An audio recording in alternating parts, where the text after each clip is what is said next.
suas Bíblias no livro de Neemias, você vai encontrar Neemias antes de Jó, antes de Esté.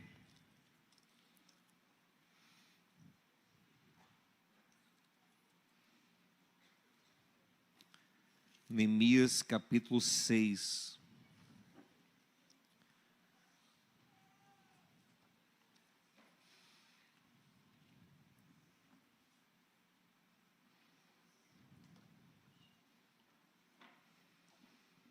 Versículo 1, Neemias 6:1, diz assim: quando Sambalate, Tobias, Gesem, o árabe, e o restante dos nossos inimigos souberam que eu havia reconstruído o muro e que não havia ficado nenhuma brecha, embora até então eu ainda não tivesse colocado as portas nos seus lugares, Sambalate e Gesem mandaram-me a seguinte mensagem: venha, vamos nos encontrar em um dos povoados na planície de Ono.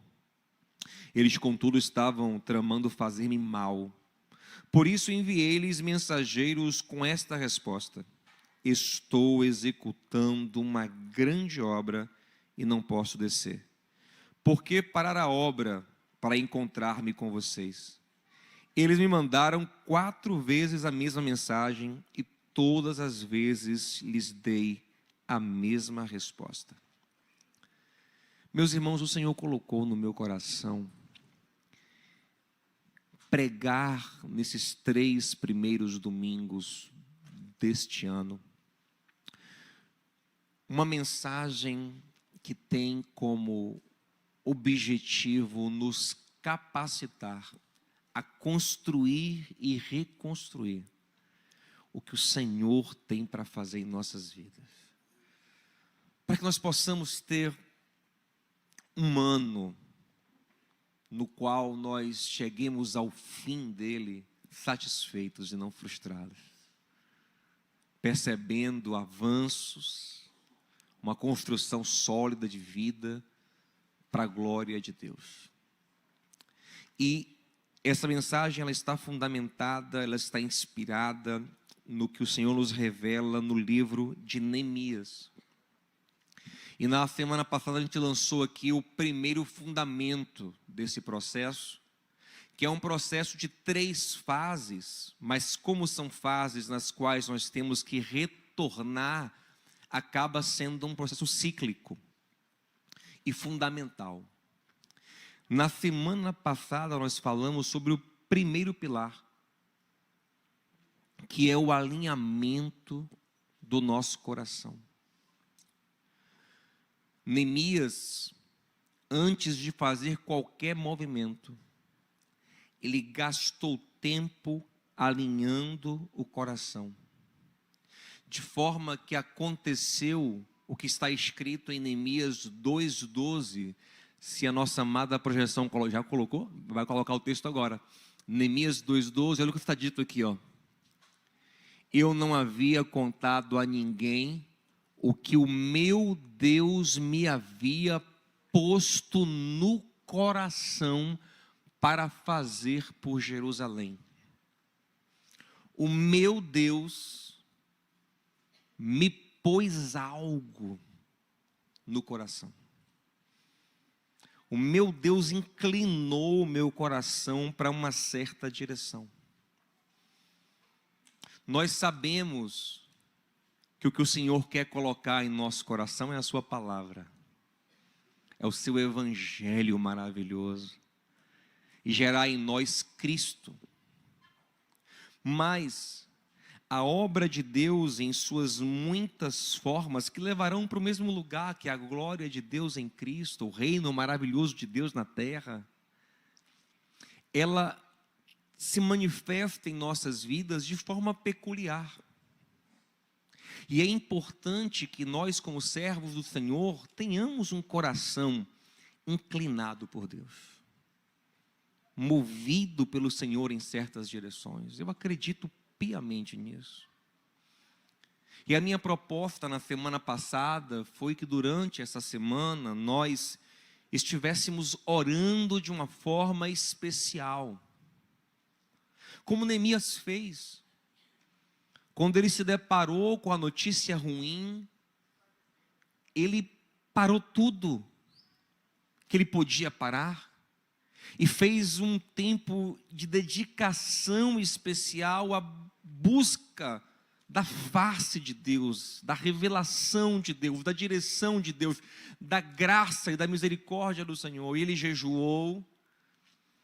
E falamos aqui sobre isso na semana passada, que o jejum é uma forma de sensibilizar a nossa alma. Eu propus que fizéssemos isso esses dias. Eu sei que muitos fizeram. A mim chegou o feedback, graças a Deus por isso. Um tipo especial de abstenção, já que não é um jejum de fato é comida. Mas um tipo de abstenção que nós propusemos aqui foi dar um tempo, dar uma diminuída, uma freada no consumo de conteúdos inúteis em redes sociais.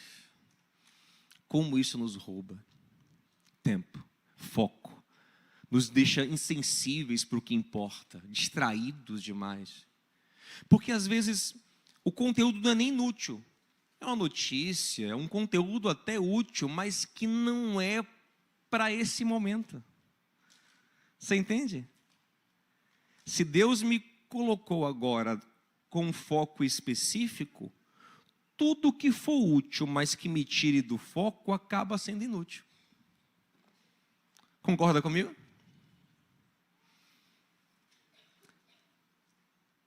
Ir para o litoral norte é ótimo.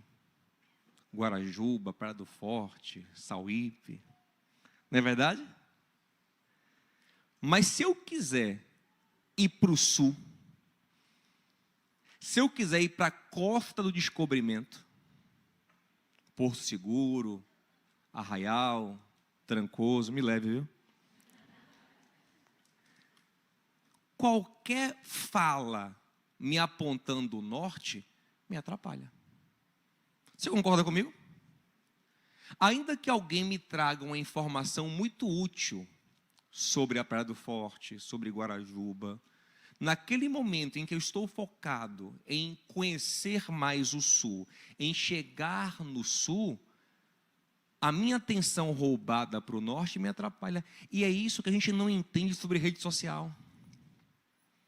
Porque ela nos dá, às vezes, conteúdos interessantes e úteis, mas que, como estão tirando você do foco, acabam te atrapalhando. E você vai vivendo o que eu chamo de vida Zeca Pagodiniana. Deixa a vida me levar. Aí cada hora você está pensando numa coisa diferente, seu dia passa e você não avançou, não produziu, não cresceu. E sobretudo, porque a gente falou na semana passada, você não se concentrou em ouvir Deus. Porque não se engane, Deus quer inclinar seu coração como fez com Neemias. Ele quer direcionar e a direção do Senhor é maravilhosa. Mas Ele quer seu coração inteiro.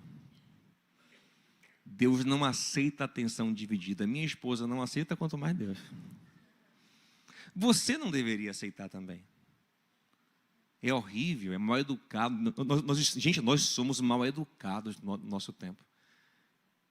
Nunca em gerações anteriores que a gente conversava com alguém assim. Ó. Fale. Vai dizendo. É o que a gente faz hoje. Nós estamos tão viciados que nós conversamos com as pessoas olhando para a tela do celular. Peça perdão agora a alguém, vai, me perdoe. Me perdoem também se eu fiz isso.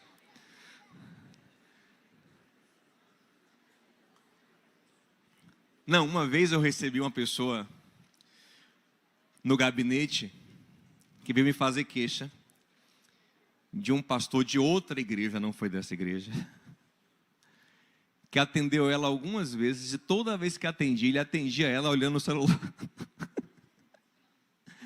Aí na hora meu coração velou, falou assim, Senhor, será que eu faço isso também? Porque eu não duvido nada. Nós estamos viciados. Mas sabe o que o Senhor diz em Jeremias 29:13? Vocês me buscarão,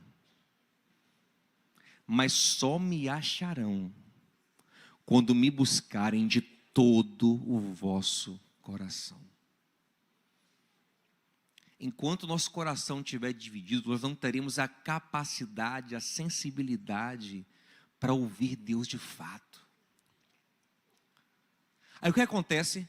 Fica aquele crente inseguro, que não sabe se está na direção de Deus ou não. Então ele fica inconstante. É o que Tiago diz em Tiago capítulo 1, sobre o crente que pede a Deus, mas pede meio que duvidando, a fé dele não é firme.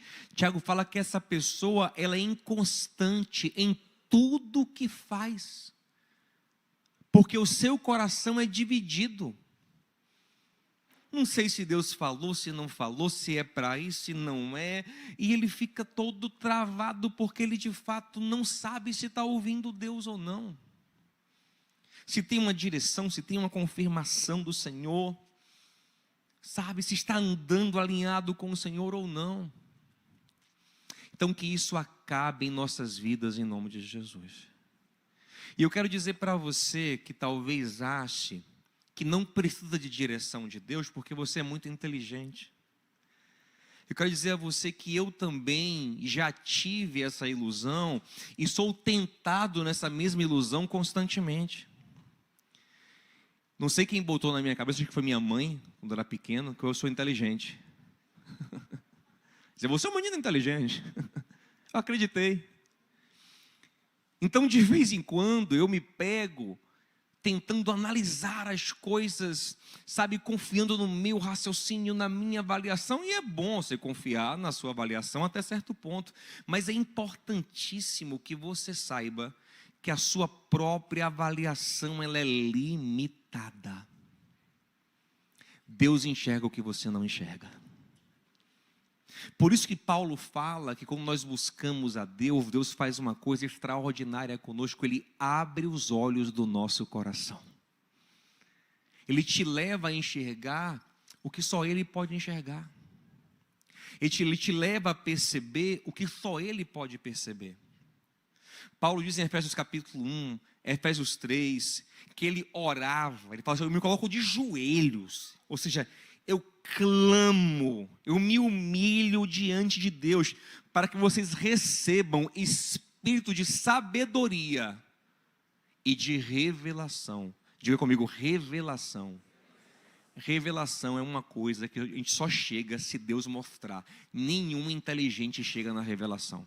Revelação é quando Deus te mostra algo. Quando Jesus perguntou aos discípulos quem as pessoas diziam que ele era, os homens não conseguiam acertar a identidade de Jesus. Então ele perguntou aos próprios discípulos, quem vocês dizem que eu sou? E eles também eram inseguros em relação a isso. Então Pedro falou com muita firmeza. E não é só sobre acertar teologicamente, acertar o termo, tu és o Cristo, o Filho do Deus vivo. É mais do que isso, é sobre ter uma convicção interna. Quando Pedro demonstrou uma convicção interna, Jesus disse, não foi carne nem sangue quem te contou, porque homens não seriam capazes de abrir os seus olhos para que você enxergasse isso. Quem te revelou foi meu Pai. Preste atenção nisso. Em Jeremias 33:3, o Senhor fala ao profeta, clame a mim, me busque, e eu vou te revelar coisas grandes e certas. Não é especulação, é coisa que vai acontecer.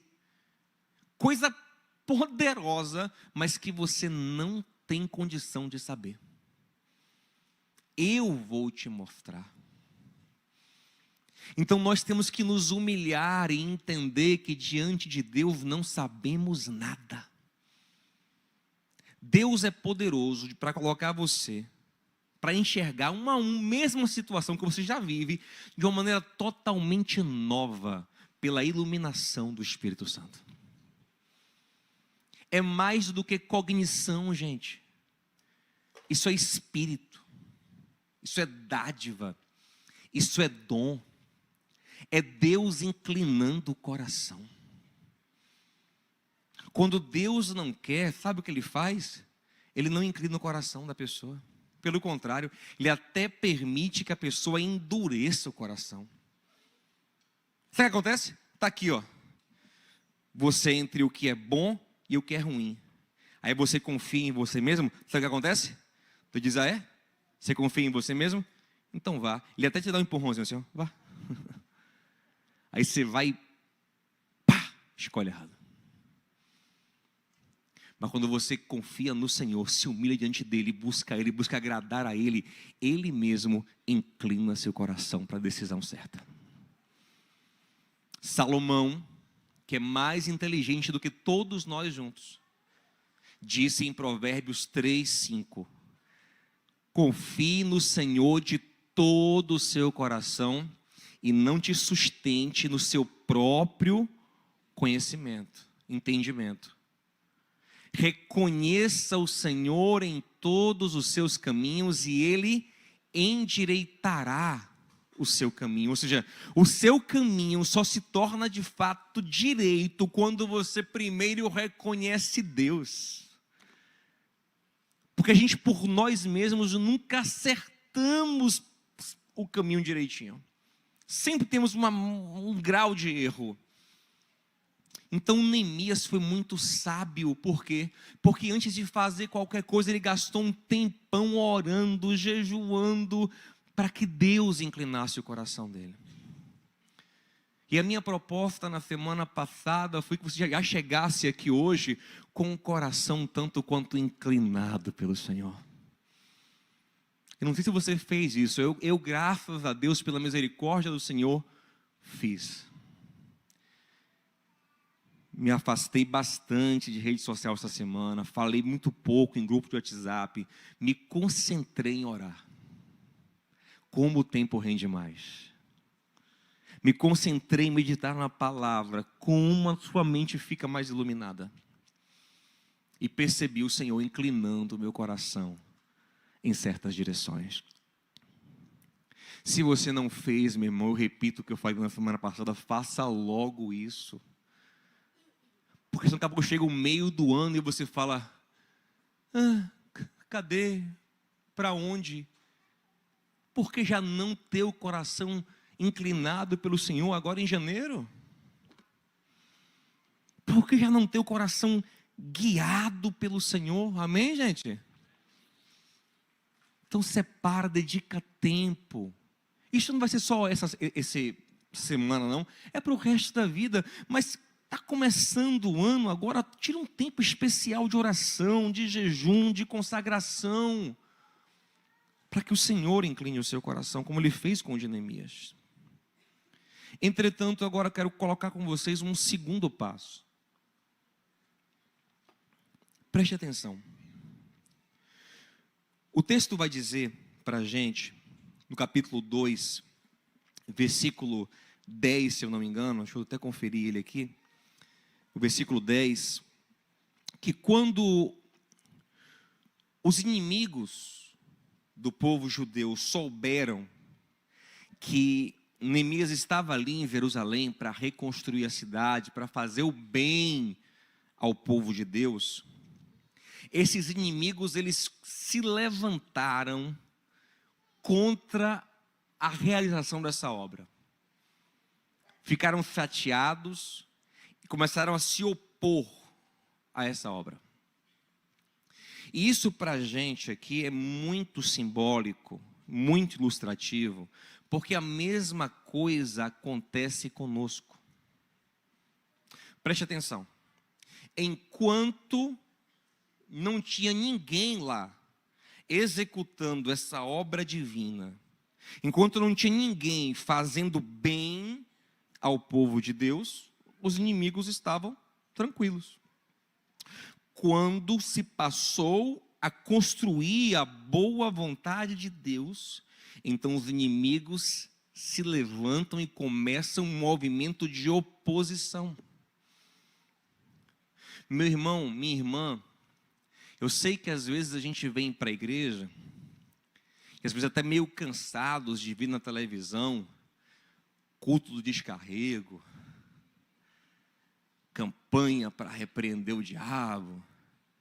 Eu não gosto nem de igreja que fala de diabo.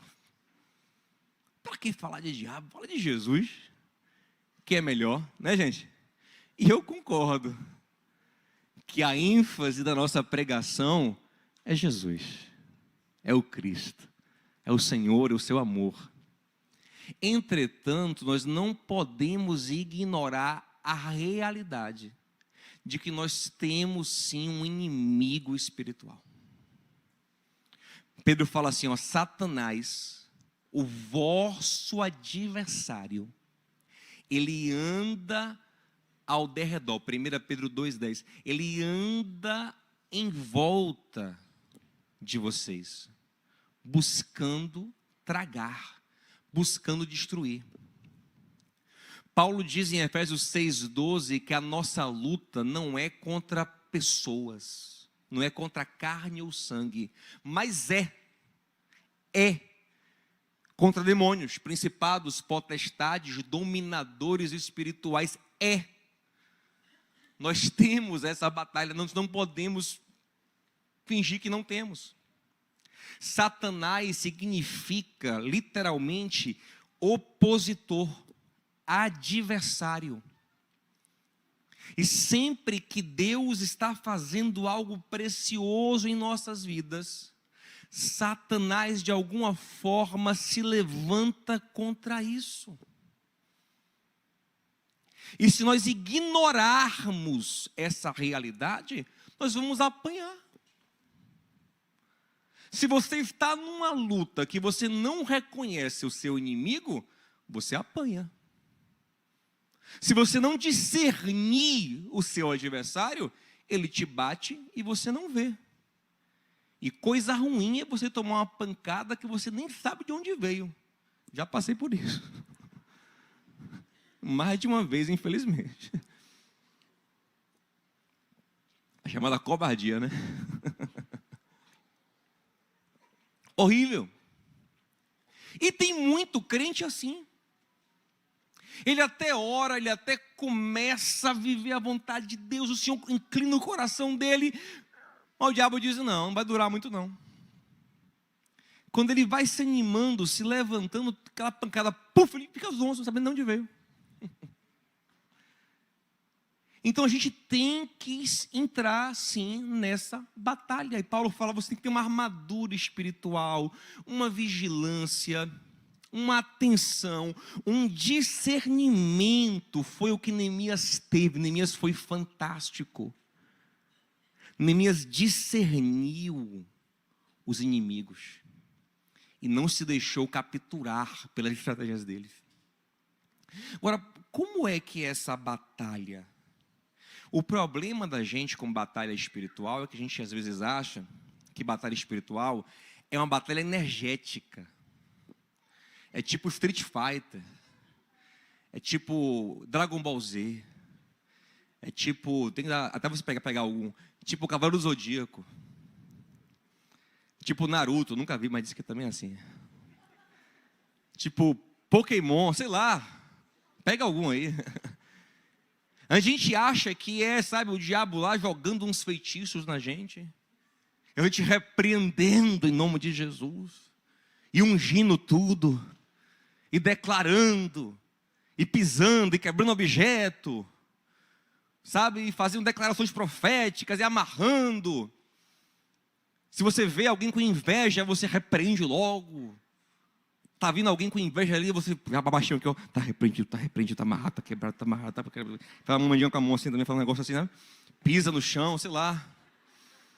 Unge a mesa da pessoa para poder... Sabe? Então a gente pensa que batalha espiritual é isso. Mas, meu irmão, eu quero que você ache na Bíblia, em algum lugar, que algum apóstolo ficou andando na rua procurando maldição, procurando ungir alguma coisa para poder quebrar uma maldição. Não existe isso. Na verdade, quem está em Cristo... Sabe o que acontecia? Quando Jesus chegava nos lugares, eram os demônios que saíam gritando. Maior é o que está em nós do que aquele que está no mundo. Nunca eles ficaram preocupados se alguma coisa era amaldiçoada, se alguma coisa era consagrada, se a música tocada ao contrário. Imagina aí, mano. Imagina Jesus, Pedro, toca essa harpa ao contrário para a gente ver. Aí Pedro, ixi, misericórdia. Ao contrário é do diabo. Gente, não faz nenhum sentido. Batalha espiritual, desde o princípio, é uma batalha que acontece na nossa mente. A primeira batalha espiritual é Gênesis capítulo 3. É o diabo em forma de serpente fazendo o que com Eva? Enlaçando o pescoço dela? Igual uma jiboia? Picando ela igual uma cascavel? Não, falando, lançando ideias na mente, dividindo o coração, lançando desconfiança em relação à palavra de Deus, desconfiança em relação ao caráter do próprio Deus, desconfiança em relação à própria identidade dela. Batalha espiritual é isso, é o diabo puxando o seu coração para a direção contrária da que Deus deu. Isso é basicamente a batalha espiritual. Quando o diabo veio batalhar com Jesus na tentação, Mateus 4, Lucas 4, ele não chegou lá dando um Hadouken em Jesus, gente. Tu és o Filho de Deus? Então receba aí, ó. Hadouken! Não. Se você é filho de Deus, me prove. Se você é filho de Deus, se jogue. Se você quer os reinos, se prostre. Era uma batalha mental. E Jesus vencia essa batalha com a arma que Paulo preconiza em Efésios 6. A espada do Espírito. Que não é uma citação de versículo para impactar o diabo sabe a Bíblia de cor. A espada do Espírito, como está em Hebreus 4,12, é algo que entra em nós mesmos para tirar os pensamentos que o diabo lança. Quando o diabo lançava um pensamento, Jesus sacava a palavra como espada do Espírito e dizia: não, isso não vai entrar aqui, isso não vai me influenciar, porque está escrito. E limpava o próprio coração. Porque a palavra de Deus é viva e eficaz como uma espada que penetra fundo no homem para discernir os pensamentos, para purificar os pensamentos, Hebreus 4,12. Então, a batalha que a gente tem que enfrentar é basicamente essa. Porque não adianta Deus ficar falando ao nosso coração e o diabo falando outra coisa e você acreditando. E o pai da mentira, como está em João 8,44, mentindo para você e você acreditando. Então Neemias, ele foi inteligentíssimo por isso. Porque ele começou a perceber que os inimigos ficavam lançando várias provocações e várias mentiras para tirar o coração dele e do povo da obra. Só que Neemias tinha uma resposta que nós precisamos ter. Quando vinham as provocações, as mentiras, as intimidações, e até o convite para uma falsa amizade, Neemias, que discerniu tudo, disse o quê? Eu estou fazendo uma grande obra.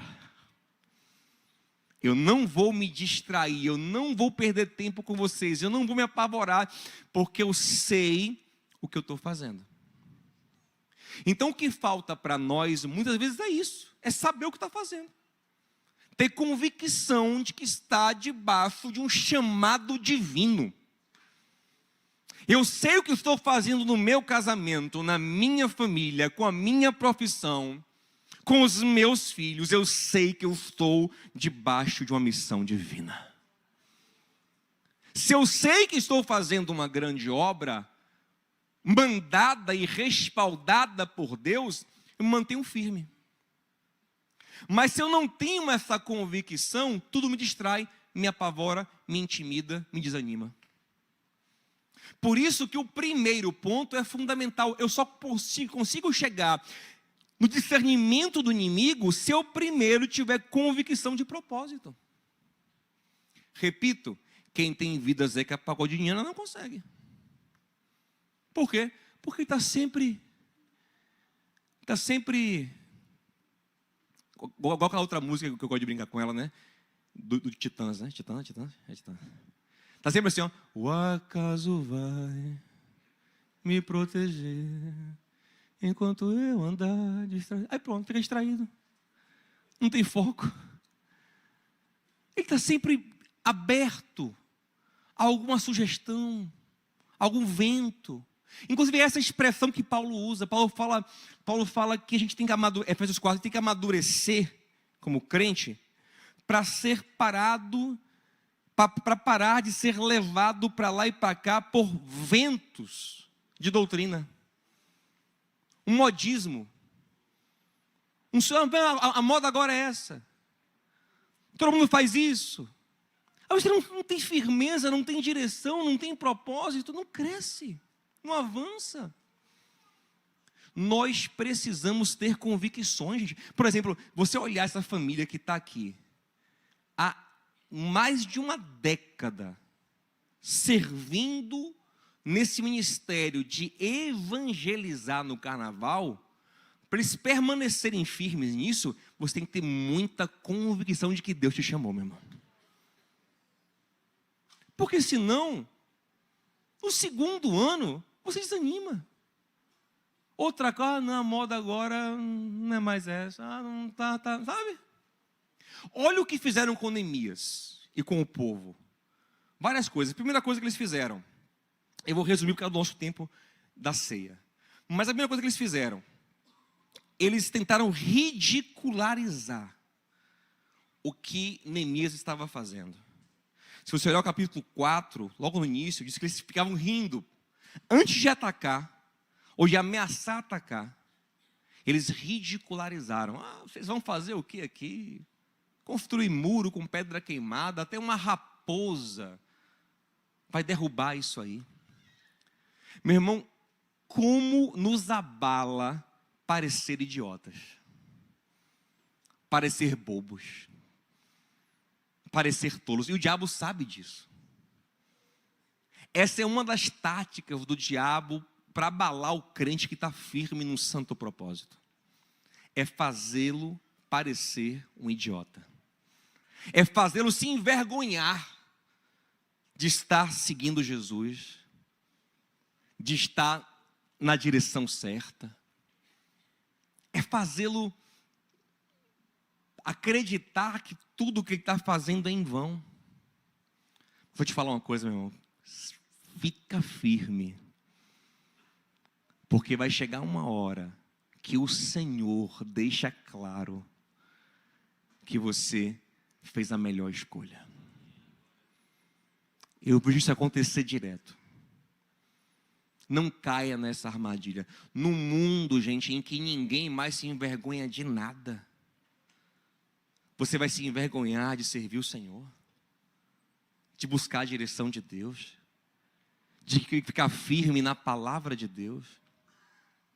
Jesus disse em Marcos 8,38, se essa geração adúltera e perversa se envergonhar de mim, da minha palavra, eu me envergonharei dela naquele grande dia. Ou seja, pessoas que não se envergonham de nada, vai se envergonhar de Jesus. Nós podemos até nos envergonhar, às vezes, de nós mesmos. Se envergonhar da religião, se envergonhar de posturas da igreja como instituição, se envergonhar dos evangélicos, porque nós somos falhos. Mas se envergonhar de Jesus, gente. Deixa eu falar uma coisa, Jesus é a maior honra da sua vida. Eu fico constrangido dele ter me aceitado. Eu fico, meu Deus, como é que Jesus me quis? Como é que ele me atraiu para ele? como é que Ele me aceitou, como é que Ele me amou, é muita graça. É a maior honra da minha vida servir a Jesus. Então cuidado com essa armadilha de te fazer parecer bobo. Por que você está fazendo isso? Porque a palavra de Deus diz, porque o Senhor colocou isso no meu coração. Eu quero seguir esse caminho, eu quero ficar firme. Você parece bobo hoje, amanhã a sabedoria vai se revelar. Você parece boba hoje em ficar firme, em fazer o que é certo, em agir por amor, em ser santo, em ser verdadeiro, em ser honesto, em ser humilde. Nós estamos na época da arrogância. Nós estamos na era de que quem se gaba, quem se autopromove, realmente tem sucesso. E quem é humilde parece um bobo hoje em dia. Mas a palavra de Deus diz que o Senhor honra o humilde. Que o Senhor guarda o humilde. Que o Senhor abençoa quem tem coração simples, quem é pobre de espírito, quem depende dEle, quem dá glória a Ele. Então, meu irmão, você tem que ficar firme no que o Senhor te fala e não cair nessa armadilha da vergonha. Não caia nessa armadilha. E Neemias ficou firme. Neemias ridicularizava, ele orava e dizia: Senhor, o Senhor está vendo. Eles estão tentando desanimar o povo, nos fazendo parecer ridículos, mas o Senhor quem nos chamou, é o Senhor quem vai nos honrar, nos sustentar, nos fortalecer. E eles tentavam apavorar o povo, dizendo que iam atacar, que iam destruir os judeus, que eles eram fracos. E o povo ficava com medo, e Neemias dizia: não tenham medo, porque o Senhor é conosco. E não tenha dúvida de que caminhar na direção que Deus nos dá, em algum momento vai nos desafiar a um perigo, a um risco. Porque é mais seguro, humanamente falando, viver pela carne. É mais seguro você viver com as defesas carnais. É mais seguro você confiar no que é humano. Então, confiar em Deus, fazer a vontade de Deus, te coloca em certos riscos. Mas é por isso que você precisa ter convicção de estar andando com o Senhor, porque a paz dele vai guardar seu coração e você vai ter uma certeza: não importa o que acontecer, eu tenho certeza que eu estou agradando o meu Deus. E essa é a minha grande vitória. Esse é o meu sucesso. Esse é o meu triunfo. E eu perco esse medo existencial porque eu me sinto amado durante o meu movimento. E o amor de Deus lança fora de mim o medo. Porque eu estou nele, estou aprovado por ele, aceito por ele. Paulo diz que a gente para de temer o presente, o futuro, a altura, a profundidade, qualquer criatura, demônio, anjo, qualquer pessoa, porque eu sei que nada vai me separar do amor de Deus, que está em Jesus. Então, se eu caminho no Senhor, eu caminho com essa convicção de que eu estou agradando quem eu tenho que agradar. Gente, isso é maravilhoso. Isso é maravilhoso. Quando eu chuto o balde da aprovação humana e digo: eu estou agradando quem eu tenho que agradar. Quem gostar, quem aprovar, quem apoiar a partir da minha decisão de agradar a Deus, amém. Quem se revoltar, quem me ameaçar, quem me deixar, quem... problema, o meu fundamento é o Senhor. Isso te liberta. Isso te empodera para ficar firme na vida. Vou lhe falar uma coisa. Sabe qual é o nosso grande problema? É a gente justamente tirar Deus desse lugar de base, onde, sabe, custe o que custar, eu vou fazer o que o Senhor colocou no meu coração, vou cumprir a palavra de Deus. Esse lugar de amor maior e colocar qualquer outra pessoa, qualquer outro amor. Gente, isso desestrutura a vida toda. Eu atendo pessoas constantemente, justamente com esse dilema. É impressionante como isso é um script que sempre se repete. A pessoa, em algum momento, ela se sente ameaçada, ou no casamento, ou na profissão, enfim, ela tem um medo. Por causa do medo, das ameaças que o inimigo coloca na cabeça dela, ela deixa de seguir fielmente o Senhor e a sua palavra e tenta de fazer de tudo para agradar alguém, para responder alguém, para conquistar alguém, que acaba virando o quê? O seu Deus. Preste atenção se isso não é lógico. Se Neemias, ao invés de ficar firme no que Deus falou, começa a ouvir Sambalate, Tobias, Gesem, os caras que estavam tentando desvirtuar ele, esses caras passariam a ser deuses do coração dele. Os caras queriam que ele parasse a obra, queriam que ele fizesse o contrário do que Deus queria. Então o diabo ele gera um medo no seu coração e ele coloca outra divindade. Aí, daqui a pouco você está fazendo do seu casamento um Deus. Seu marido é um Deus. Sua mulher é uma deusa, uma louca, uma feiticeira.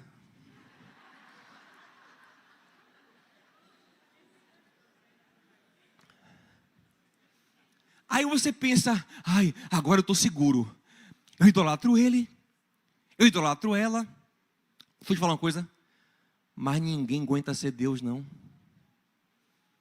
Essa pessoa que vira Deus faz duas coisas com você. Primeiro, abusa. Segundo, enjoa.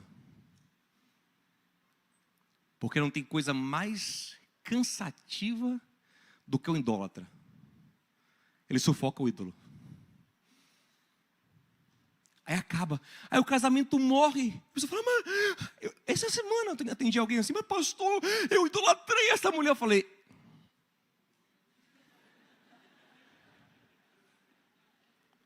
pastor, eu fiz tudo, eu dei minha... Ela não aguentou, ela não aguenta mais ver sua cara. Se você amasse o Senhor em primeiro lugar, você ia ter uma graça, uma força e uma leveza que lhe permitiria um amor saudável com ela. Mas você deixou o medo entrar no seu coração, a insegurança, tirou Deus da base e fez de tudo para se apegar aqui, aí destruiu tudo. Aí você faz de tudo para se manter no emprego, faz de tudo para bombar na rede social, faz de tudo para ganhar dinheiro, e aquilo vira seu Deus, te escraviza. Irmãos, esses dias eu vi uma cena ridícula na praia. Não vou nem contar isso, eu vou contar outro dia. Não vou contar, eu vou perder o foco, não vou contar mesmo. Mas me lembrem. Me lembrem para contar outro dia. Não, outro dia eu conto. Preste, deixe de ser curioso. Esse é o problema, que a gente perde o foco. Eu quero saber. Aí fica sabendo um monte de besteira e não sabe o que importa. Não, a gente já perdeu o foco. Volta para a KTLH. Preste atenção.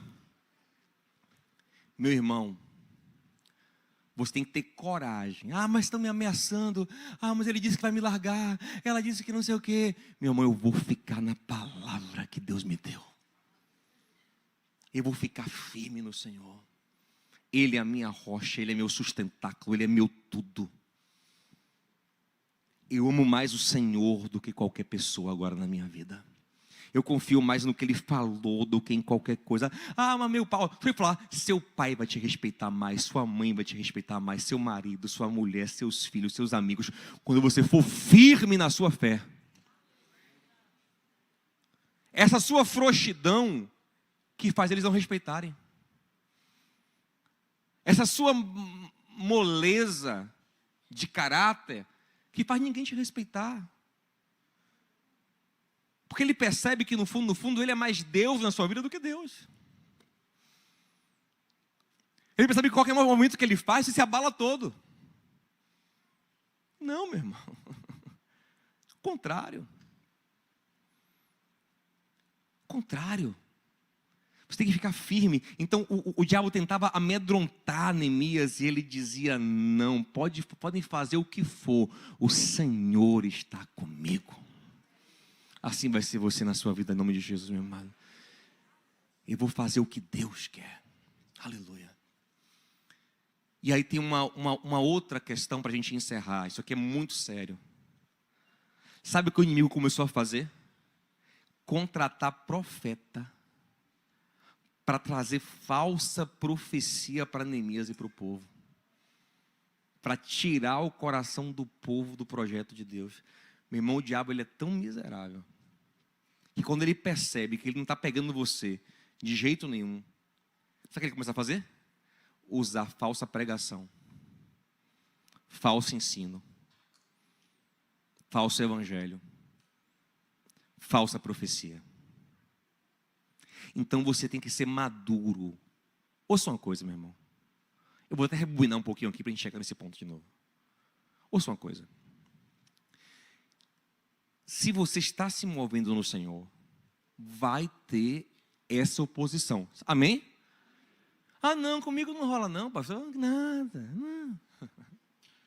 Vai ter.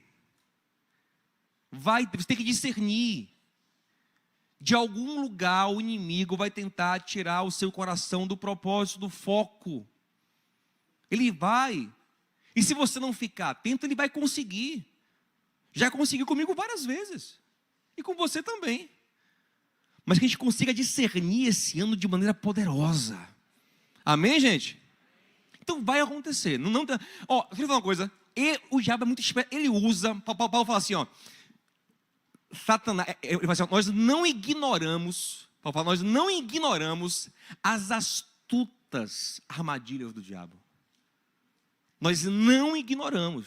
Ele é astuto. Então, assim, por exemplo.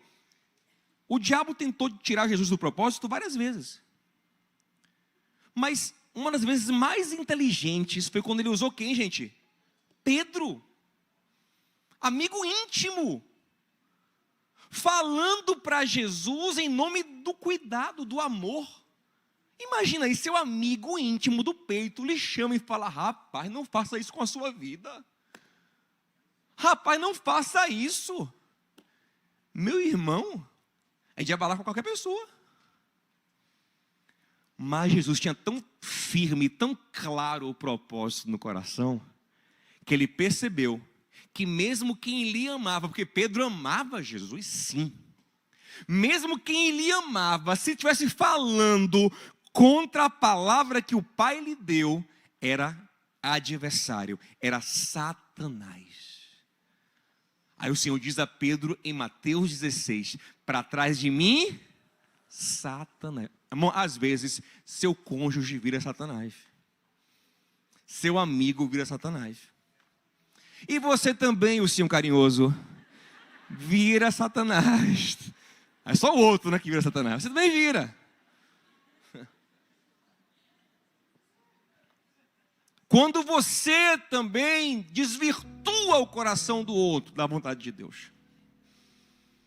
Pedro, que pouco tempo antes estava revelando quem Cristo era, recebeu a revelação de quem Cristo era, logo depois alinhou o coração ao diabo. Isso acontece, gente.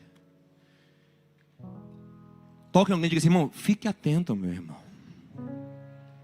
Mas eu volto de novo. E só vai servir para quem tem propósito de Deus no coração, né? Porque não sabe que está voando, não conhece a palavra, não conhece nada, fica perdido. O que falarem, o que disserem, ele recebe. Não tem firmeza em nada. Por isso que eu digo, irmão, para um pouco e busca o Senhor, busca a palavra, que Deus incline o teu coração, meu amado. Agora, para a gente encerrar, voltando para aquele ponto. os caras começaram quando eles perceberam que nenhum tipo de intimidação, distração afetava Neemias e o povo, o que é que eles fizeram? Começaram a contratar profeta. Vários falsos profetas, capítulo 6, depois você lê com calma. Vários começavam a lançar falsas profecias. Agora, como é que Neemias se mantém firme? Gente, como é que se mantém firme? Pense comigo aí. Se tem pregador falso, pastor pregando mentira, profeta, como é que você se mantém firme? Como é possível alguém se manter firme no caminho do Senhor? Se vai numa igreja, a pregação é falsa, se o louvor desvirtua, se a profecia é uma mentira. Foi o que começou a acontecer com Neemias e o povo. Os sacerdotes começaram a se corromper também. Profetas, pregadores falsos. Como é que Neemias se manteve firme, gente? Intimidade com Deus. Ou você desenvolve um relacionamento íntimo com o Senhor e com a sua palavra, ou você vai ser enganado até por meio da religião. E vai ficar, sempre errando. O diabo, na segunda fase da tentação com Jesus, da batalha com Jesus, fez o que com ele? Levou Jesus ao templo, lugar mais santo da terra. Pregou para ele o Salmo 91, versículo 11 e 12. Aos teus anjos dará ordem ao teu respeito, para que você não tropece nem numa pedra. Agora, olha a aplicação maldita, e por isso se jogue daqui, se suicide. Pregou para Jesus, interpretou errado e aplicou para o suicídio. Mas o Senhor conhecia o Pai, conhecia a palavra, conhecia o propósito, e disse: não, você está interpretando errado.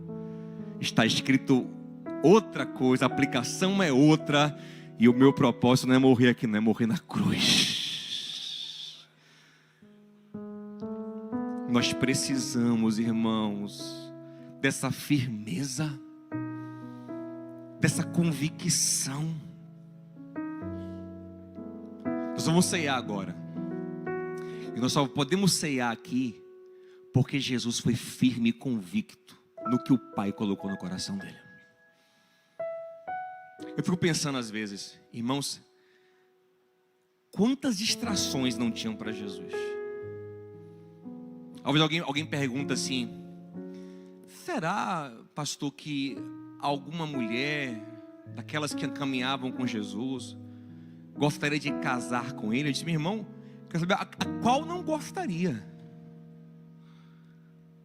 Ele era solteiro e rabino. Tipo assim, rabino não é uma pessoa que não pode casar. Pelo contrário, o rabino judeu é bom que ele case. Então havia uma expectativa de que ele casasse mesmo. E ele não pecava em nada se ele casasse, ou tivesse filho. Isso não é pecado, mas era contra o propósito dele. Para que casar se ele vai morrer na cruz daqui a pouco? Para que ter filhos para deixar órfãos daqui a pouco? Então, pela consciência do propósito, ele foi abrindo mão de várias coisas. Que Deus nos dê essa direção, meu amado. Porque senão a gente começa a fazer coisas até legais na vida, mas que atrapalham a essência da obra que Deus quer construir em nossas vidas. Tem muita coisa legal na vida, mas eu acredito que, assim como eu, você quer viver aquela direção do Senhor, construir a partir do que o Senhor projetou para você, amém? E para isso temos que aprender a dizer não, aprender a discernir tentações. Não é que eu vou, por exemplo, Neemias, ele discerniu que ele não deveria ir para o templo, porque um profeta mandou ele entrar no templo. Uma coisa não tão grave assim, não, uma bobagem, entre aspas. Eu disse: não, isso aí vai atrapalhar. Então a gente tem que discernir, gente, porque tem muita proposta, muito pensamento, muita ideia, e nos manter firmes. Porque eu repito, a fase número 1 é ter a direção de Deus. E a fase número 2 é discernir como o diabo vai tentar tirar você dessa direção. Porque ele vai tentar. Ele vai tentar. E talvez ele esteja conseguindo. E por isso você fica dando voltas. Mas isso vai acabar em nome de Jesus. A gente vai receber agora o pão e o cálice. Só podemos receber esse pão e esse cálice, eu repito, porque Jesus, dentre muitas coisas, se manteve firme no que o Pai colocou no coração dele. É tão lindo isso, porque quando Pedro quis defendê-lo no Getsêmani, olha a consciência dele. Ele falou: Pedro, não adianta, eu vou beber do cálice que meu pai me deu. Olha que consciência. Ele abre mão de ser defendido. Por ser defendido pelo seu amigo numa coisa boa, agora não. Que consciência de propósito. Então, quanto mais consciência nós tivermos de direção, de alinhamento com o Espírito de Deus, menos erros a gente vai cometer, menos tempo a gente vai perder.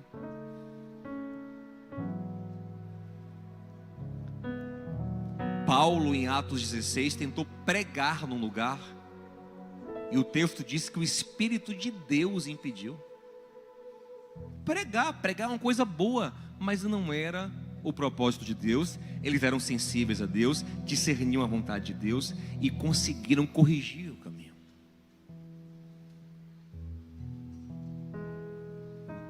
Às vezes estamos presos, gente, num lugar de imaturidade, sofrimento, longe da vontade de Deus, há anos. Sabe por quê? Porque cada vez que vamos dar um passo na direção certa, o diabo vem e distrai você, amedronta você, ridiculariza, e você para, volta, se distrai, perde tempo. Coisa que me dói é encontrar alguém que eu conheço há muito tempo e ver que a vida da pessoa está do mesmo jeito, os mesmos problemas, as mesmas questões, o caráter está o mesmo, não amadureceu em nada. Por que isso acontece? Porque é o que o diabo quer, te fazer estagnar. O que os inimigos queriam é que Neemias parasse o muro, ou ficasse ali, um tempão. Eles ficaram surpresos, depois de ler o capítulo 6, ficaram surpresos, porque em pouco tempo os muros foram reconstruídos. E assim vai ser na sua vida.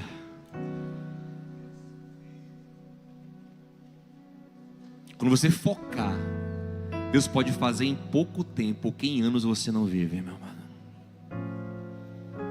Quando você conseguir confiar no Senhor, agradar o Senhor, ficar firme, cortar isso, sabe, parar de ouvir as vozes que te distraem. Observe que Jesus não ficou dialogando com Pedro. Quando ele percebeu que Pedro estava desalinhado, ele repreendeu Pedro. Tem coisas que você não tem nem que discutir. Você tem que fechar o ouvido e acabou. Um papo que não dá em nada, não vai para lugar nenhum, só distrai você, só desanima, sabe? Essa série, gente, ela é muito espiritual. O que eu estou propondo aqui até a próxima semana é que você receba um discernimento espiritual muito grande. E esse é um dos dons que aparecem no Novo Testamento, né? Discernimento de espírito, discernir as coisas, compreender com os olhos espirituais. Às vezes que o espiritual discerne tudo, mas o carnal não, porque ele não tem a visão de Cristo, ele não tem a mente aberta pelo Espírito. Eu tenho certeza que você poderia estar muito melhor, e eu também, se o diabo tantas vezes não tivesse conseguido nos intimidar, nos acovardar, nos distrair. Quando eu falo em estar muito melhor, não é de ter mais dinheiro, de ter mais fama. Isso é periférico. Eu falo de estar mais alinhado com o Senhor, frutificando a vontade de Deus, construindo os muros, a cidade, a Jerusalém de Deus em nossas vidas, em nosso coração. Meu irmão tem uma filha de 12 anos. E eu lembro que quando ela fez 9, eu disse: meu Deus, daqui a pouco ela tem 12. E eu acredito que personalidade, ela se forma sobretudo até os 12. Tenho que correr, tenho que ensinar, tenho que discipular. Meu irmão, pisquei, os 3 anos passaram. Fiz o que eu pude, orei. Mas se você vacilar, se você piscar, o diabo tira a sua mente. Quando você olha, o que você tinha que construir, você não construiu, não edificou, não viveu o que tinha que viver, não edificou a família, o casamento, os filhos, não avançou em nada no dom que Deus te deu, sabe? Mas que hoje nós possamos fazer como Neemias. Olha o que Neemias fez, olha que inteligente. Chamaram ele, né? Era um falso convite. O que ele disse? Eu nem aí vou. Aleluia. Estou fazendo uma grande obra. A minha oração é para que a gente nem perca tempo com certas coisas. Mas de cá já mande o recado: estou fazendo uma grande obra. Ter a convicção. Agora pergunta ao seu irmão: você está fazendo uma grande obra? O problema é essa convicção que falta às vezes. Está fazendo uma grande obra? Passou que é uma grande obra, é uma coisa famosa? Não. Edificar uma família saudável é uma grande obra. Como é raro uma família saudável hoje. Edificar um casamento é uma grande obra. Edificar o próprio caráter em Cristo é uma grandíssima obra. Edificar a comunidade do Senhor, a igreja do Senhor, é uma grande obra.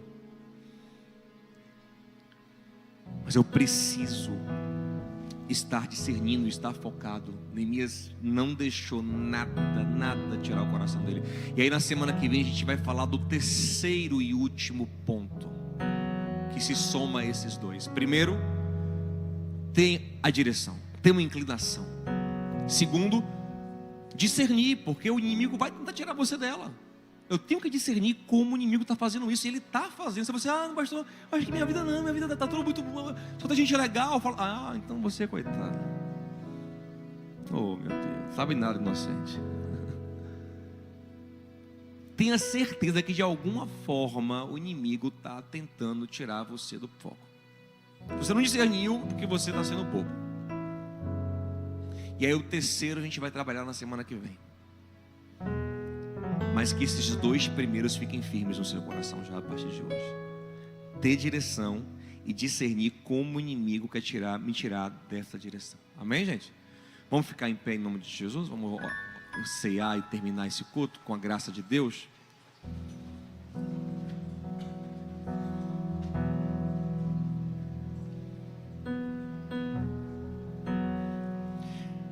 Jesus podia fazer tanta coisa da vida dele, mas ele fez o que Deus colocou no coração dele. E porque ele fez o que o Pai colocou no coração dele, nós estamos aqui hoje. Nós temos o Espírito Santo, nós temos perdão por nossos pecados, porque nenhum de nós merecia esse tão grande privilégio de falar com Deus, de ser ouvido por Deus, de ser amado por Deus, de ser guiado por Deus. Olha que loucura que eu estou falando aqui. Gente, vamos falar com Deus, para Deus nos guiar. Que obrigação Deus tem de fazer isso? Imagine Deus me guia, me guiar, nem lhe conheço. Que obrigação Deus tem de guiar ninguém? Nenhuma. Só que Ele se obrigou.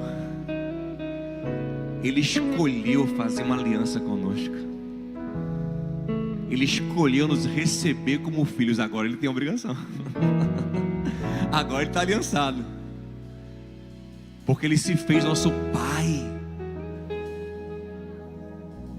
Todo aquele que nele crê, em Jesus, recebeu o direito de se tornar um filho de Deus, sem mérito algum, por causa do que Jesus fez, porque Ele ficou firme, porque Ele não ouviu o diabo, Ele não foi intimidado, Ele não foi distraído, Ele não ouviu a falsa pregação, mas Ele ficou firme no Pai. Hoje nós podemos sim dizer: Pai, me guia, Pai, me direciona, Pai, eu sou teu filho, Pai, em Jesus o Cristo, que morreu no meu lugar, que pagou pelos meus pecados. Jesus é o exemplo maior do que a firmeza no propósito pode fazer. Ela pode transformar milhares de vidas. E eu creio que a sua firmeza vai abençoar muita gente. Firmeza no propósito vai fazer você ser um canal de bênção, porque Deus chamou para ser uma bênção na terra. Em nome de Jesus, pegue esse pão e dê graças ao Senhor, porque a obra de Cristo chegou na sua vida, porque o que Ele fez na cruz chegou na sua vida, porque a fé chegou até você. E se ela chegou até você, foi porque o Pai permitiu, porque Ele tocou no seu coração, Ele inclinou o seu coração na melhor inclinação que existe, que é a inclinação da fé em Jesus o Cristo. Essa é a maior inclinação que Ele pode fazer em nosso coração, é nos inclinar para Ele, nos inclinar para Jesus, nos inclinar para o arrependimento dos pecados, nos inclinar para querer amá-lo e conhecê-lo e caminhar com Ele. Que bênção! Pai, nós te damos graças por Jesus, e comemos desse pão, declarando que somos o seu corpo, e como Ele foi firme no propósito, que nós sejamos também, em nome de Jesus. Como esse pão, dando graças a Deus. Graças eu te dou, Pai, pelo preço que pagou, sacrifício de amor que me comprou, ungido do Senhor, pelos cravos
coisa para a gente encerrar.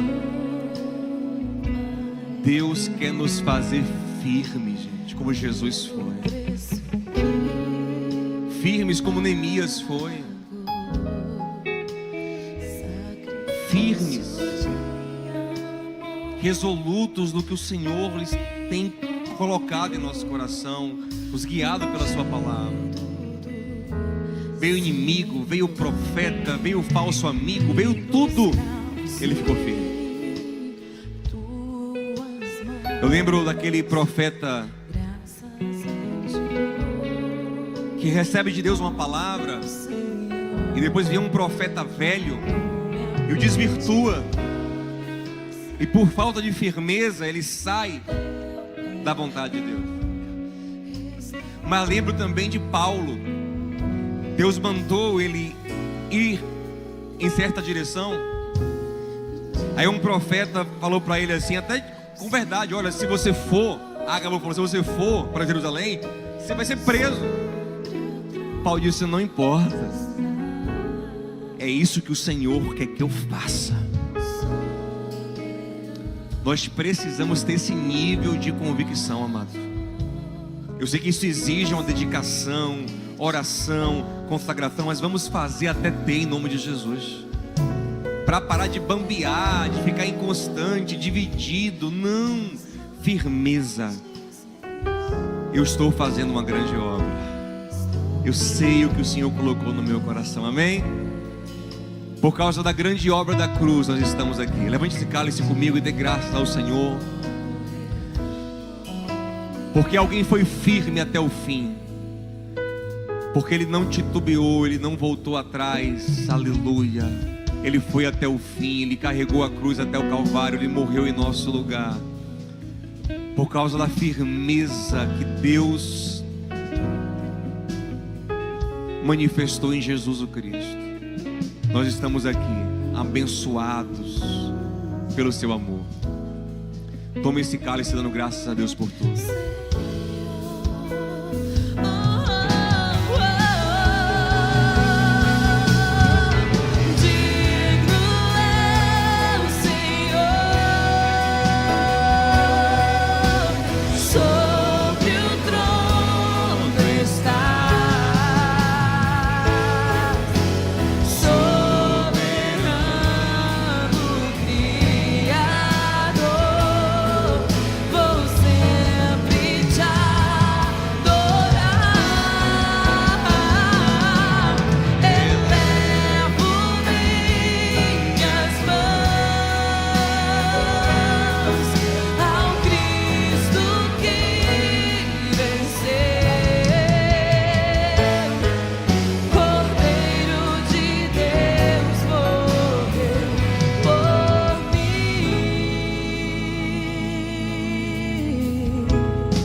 Antes da última oração, deixa eu passar uma tarefa de casa como passamos na semana passada. E quem não fez na semana passada acumulou, tem que fazer 2 essa semana. A tarefa da semana passada foi você dedicar tempo de oração, de jejum, de consagração, para Deus inclinar o seu coração numa direção, amém? Quem não fez, faz essa semana. Eu vou fazer ainda mais, porque eu quero mais direção, amém, gente? Quero ainda mais direção do Senhor. Agora tem uma nova tarefa. Tenta discernir o que o inimigo está usando para tirar você do propósito. Bota no papel, escreve, ora por isso. Eu tenho certeza que existem várias formas que ele está usando ao longo do... Isso é novo não, isso é antigo na sua vida, que ele usa para tirar você. Aí você vai dizer: não, agora eu vou ficar firme, eu não vou ouvir, estou fazendo uma grande obra, amém? E aí semana que vem, com a graça do Senhor, a gente vai colocar esse último fundamento para criar um tripé que vai nos ajudar para o resto da nossa vida, em nome de Jesus, amém? Pai, eu te dou graças por tudo. Nós te pedimos, Paizinho, em nome de Jesus, como o Senhor inclinou o coração de Neemias, inclina o nosso também, Senhor. Não nos entregue a nós mesmos nunca, Paizinho, mas coloca o nosso coração no centro do Evangelho e nos inclina particularmente, Senhor, para que possamos discernir cada passo, Pai. Nos dá um discernimento fino, Senhor, de cada passo, Pai. Sabedoria, direção, revelação. Nos dá uma obra para fazer, nos encarrega de uma missão, Senhor. Queremos te servir. E Pai, que nos próximos dias possamos, como Neemias, discernir o que o inimigo está fazendo, não cair na conversa dele e sempre ficar firmes pensando: o Senhor me deu algo relevante para fazer, estou fazendo uma obra importante, estou glorificando a Deus, estou edificando o reino de Deus. Nada vai me tirar disso, em nome de Jesus.